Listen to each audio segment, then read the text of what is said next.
unfortunately, has been playing ball with the people who are looking to do that work. Obviously, helicopters can't fly and everything, so they've been getting a bit of a break there, Mike. Yeah, and I wanted to start with the statewide picture, the visible satellite picture showing partly cloudy skies out west. No rain out there today. Wanted to show you the radar views out of Greenville, Spartanburg, and also toward Blacksburg, Virginia. And this is all ground clutter. There's no rain out there. There could be a little bit of rain tomorrow as a cold front approaches the area, but I don't think it's going to be anything that's going to be widespread and cause big issues. Now, after that moves on by, there's another front on Monday that could produce a shower, and then there could be an extended period of dry weather. Now, with cooler weather on the horizon, I've had folks on Facebook reach out and say, you know, what are these folks going to do without power out west when the cooler weather settles in? Things are going to start to get more interesting as we get into the colder weather to see how things work out. Now, closer to home, we don't have any rain on the dual Doppler 5000 radar. There's just a 20% chance for shower. We've had partly to mostly cloudy skies, all that fog this morning and low clouds.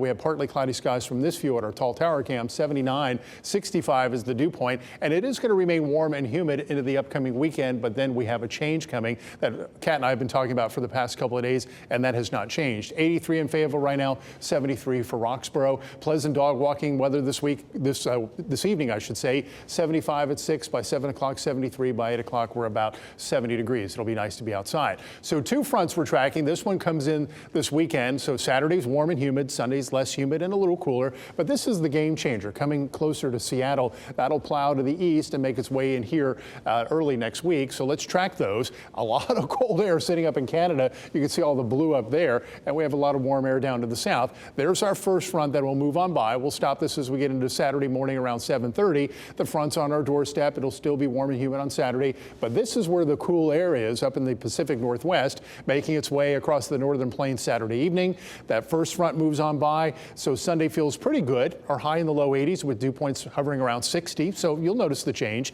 And then here comes the second front that'll move through on Monday. With that, a 20% chance for a shower, the high in the mid 80s. Then the front rolls on by and dew points will crash, and it'll feel very comfortable all of next week. And I looked at the America model, and it shows no longer a return to 60-degree plus dew points at least through the 18th of the month. That goes through the beginning of the state fair, so it looks like it should remain rather comfortable. Check out your 7-day forecast. We've got 83 tomorrow, 85 on Saturday, 20% chance for a shower on Saturday, dry on Sunday, mostly sunny about 82. The morning low in the upper 50s to low 60s. That'll feel pretty good. It's warm again on Monday and very humid too, 85 with a 20% chance for a shower, but once that front passes, Tuesday, Wednesday, Thursday, highs in the 70s, lows in the 50s. Some locations will be in the 40s, and it's likely next Friday and next weekend will be comfortable as well. So once we get into this fall feel, it looks like it's going to stick around for a little bit. All right. Thank you, Mike.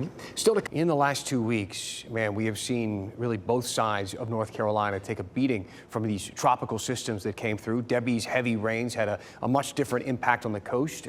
You know, you remember this. These are not from that long ago, last month, from what we seen from Helene in the mountains again, with us just getting pummeled. Meteorologist Mike Mays joins us now with a look at how these two compare, Mike. Yeah, both devastating, but in different ways, Dan. When we had Debbie come on by, Carolina Beach had 20.81 inches of rain. Now, the coast is flat as a pancake, and the sandy soil able to absorb water a whole lot better. So the flooding issues, not quite as dire as what we saw in the mountains. Plus, the water, when it floods down east, it's moving a whole lot slower. It's more gentle. It'll flood a home, but not push it off its foundation and completely obliterate it. It's a different story when you have this kind of waterfall in the mountains between 20 to 30 inches. The most we saw was in Busick, 31.33 inches. That water is funneled into the valleys, goes into the creeks, the streams, the rivers, they rise, and we have flooding, we have landslides. But the force of the water is so much stronger in the mountains than at the coast because it's fast moving. We've seen the video of the landslides, and you could see the force of the water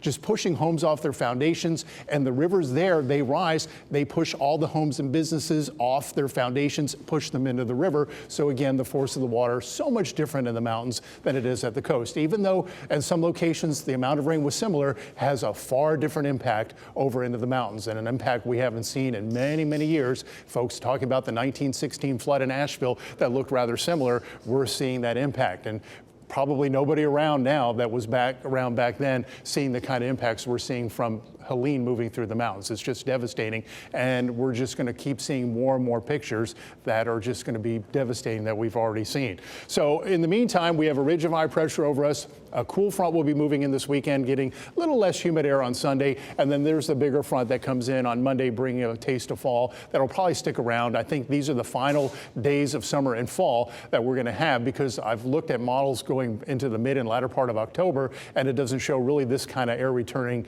at all. So that's certainly good news if you're not a fan of this kind of stuff. So for tomorrow, 83 the high, 85 on Saturday, 20% chance for showers. Sunday, 82, the morning low 60, so the air's a little bit drier during the day on Sunday, but Monday rebounds. We're back in the mid 80s. Now, I wanted to check out the tropics. We've been watching this zone here for the past several days for possible development, and at one point it looked like we were going to get a hurricane to form. Now that is not the case. It's about a 30% chance of development, and if anything does get going, it may make its way across Florida, just bringing some rain. Not likely to make its way to the north, because that front that's going to bring the cooler air will settle to the south and block its advancement up to the north across our area. In fact, there could be a prolonged period of dry weather. I'll have more about that coming up at 5:30. So there's your 30% probability of something forming. We won't worry about that. Let's head out to take a look at Kirk, the 5 o'clock advisory. Top winds are at 130. It's a Category 4 storm. So far away from North Carolina, even though it is, large swells will reach the East Coast by Sunday, and rip current threats will be likely on the high side.